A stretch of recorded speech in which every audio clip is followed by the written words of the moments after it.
Hello welcome दोस्तों, स्वागत करता हूँ फिर से आप सबको आपके अपने इस चैनल में। तो जिस पढ़ेगा हम डिटेल्स में डिस्कस करेंगे बिटकॉइन के बारे में, साथ ही हम यहाँ पर इसमें बात करेंगे इथेरियम के बारे में, क्योंकि अभी इस टाइम पे इथेरियम को लेकर बहुत ज्यादा हाइप है और आप में से बहुत सारे लोगों का रिक्वेस्ट है कि इथेरियम के ऊपर बताओ इथेरियम पे क्या नेक्स्ट मूवमेंट हमें देखने को मिल सकता है।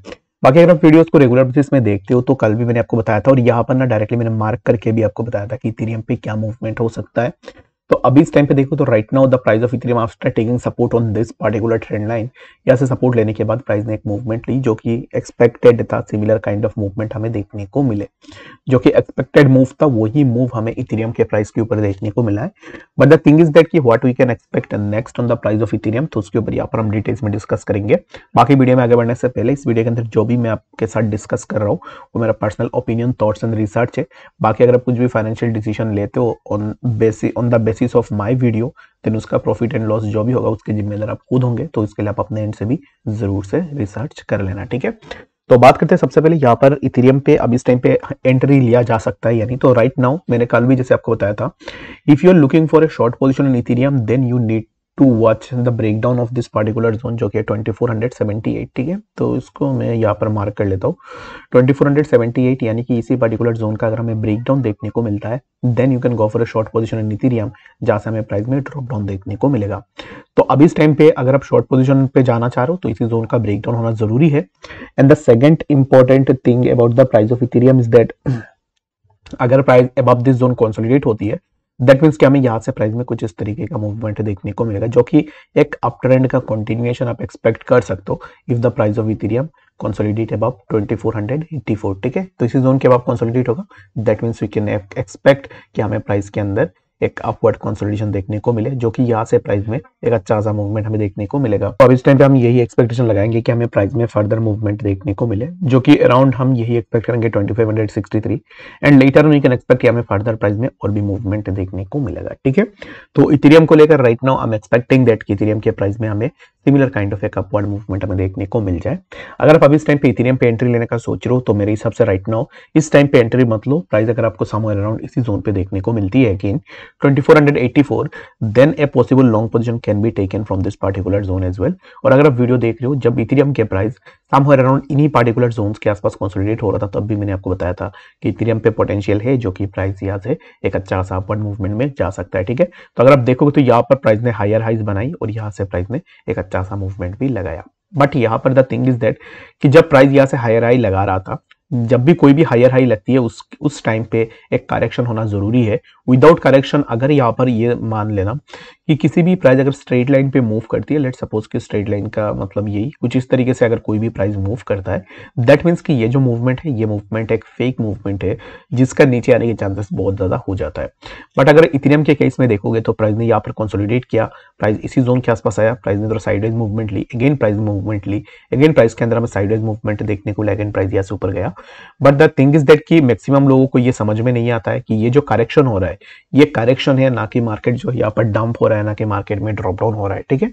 तो जितना जल्दी आप इन चीजों को सीखने की कोशिश करोगे उतना फायदे में रहोगे। तो इसके लिए इन चीजों को सीखना भी बहुत ज्यादा जरूरी है, ठीक है। तो इथेरियम पे शॉर्ट पोजीशन के लिए मत जाओ, मेरे हिसाब से यही एक बेस्ट डिसीजन रहेगा। शॉर्ट आपको करना ही क्यों है वो आप मुझे बताओ कि एग्जैक्टली एक ऐसा पॉइंट मुझे बता दो जिस रीजन के कारण आप इथेरियम पे शॉर्ट पोजीशन ओपन कर रहे हो। इथेरियम पे शॉर्ट नहीं बनेगा, प्राइस कंटिन्यूअसली आप ट्रेंड में मूव करेगा, और अगर शॉर्ट करना ही है तो इसी जोन का ब्रेकडाउन होने के बाद ही आप शॉर्ट पोजीशन के लिए जा सकते हो, जो कि है 2478। इसका अगर ब्रेकडाउन होता है then you can go for a short position on Ethereum. तो टेंशन लेने वाली कोई बात है नहीं। अगर ब्रेकडाउन होती है तो मैं टेलीग्राम चैनल के ऊपर जरूर से अपडेट कर दूंगा, तो इसके लिए आप टेलीग्राम पे भी जरूर से फॉलो कर सकते हो, ठीक है। तो बात करते हैं अभी इस टाइम पे बीटीसी के बारे में कि एग्जैक्टली बीटीसी में क्या नेक्स्ट मूवमेंट हमें देखने को मिल सकता है। तो right now the price of BTC is at around 48,300 के आसपास अभी इस टाइम पे बीटीसी का प्राइस चल रहा है।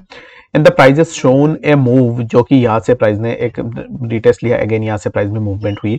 तो अभी इस टाइम पे ना कल रात को मैंने मार्क भी करके रखा हुआ था कि प्राइस के अंदर दो पॉसिबल सिनेरियोज है। एक तो ये जो ट्रेंड लाइन इसी ट्रेंड लाइन से ब्रेकआउट लेके प्राइस यहाँ तक आ जाए, and the second scenario was that कि प्राइस अगर इसी जोन का ब्रेकडाउन करता है दैट मींस कि हम इसी जोन के आसपास आएंगे, ठीक है।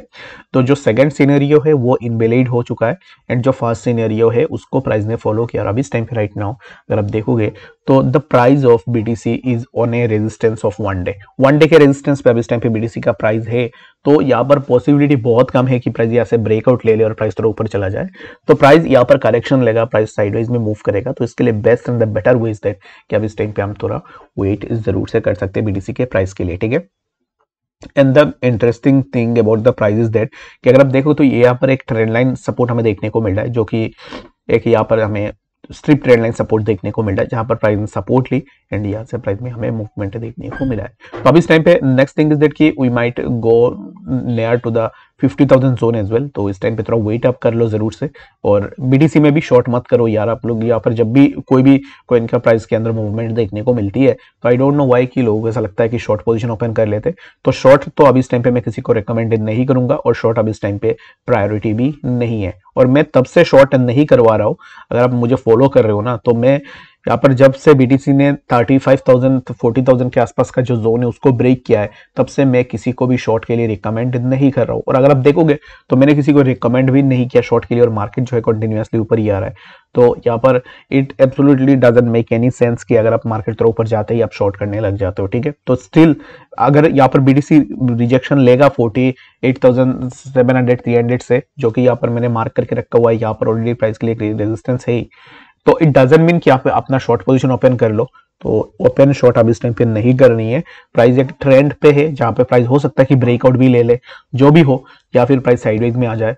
तो अब इस टाइम पे आप ऑल्ट्स के ऊपर ज्यादातर फोकस करो। ऑल्ट्स आपको अब इस टाइम पे ज्यादा प्रॉफिट दे सकते हैं एज कम्पेयर टू बीटीसी। तो इसके लिए अगर आप ऑल्ट्स के अंदर अगर आपका बाइंग है तो मेरे हिसाब से ऑल्ट्स पे आप अपना होल्डिंग जरूर से रख सकते हो। ये आपको आने वाले टाइम में बहुत अच्छा सा रिटर्न बना के दे सकते हैं, ठीक है। तो बाकी आई होप कि आपको इस वीडियो के अंदर डिटेल्स में बातें समझ में आ गई होगी। कोई भी डाउट या कंफ्यूजन होगा कमेंट सेक्शन में जरूर से बताना। मिलते हैं नेक्स्ट अपडेट के साथ, तब तक के लिए गुड बाय।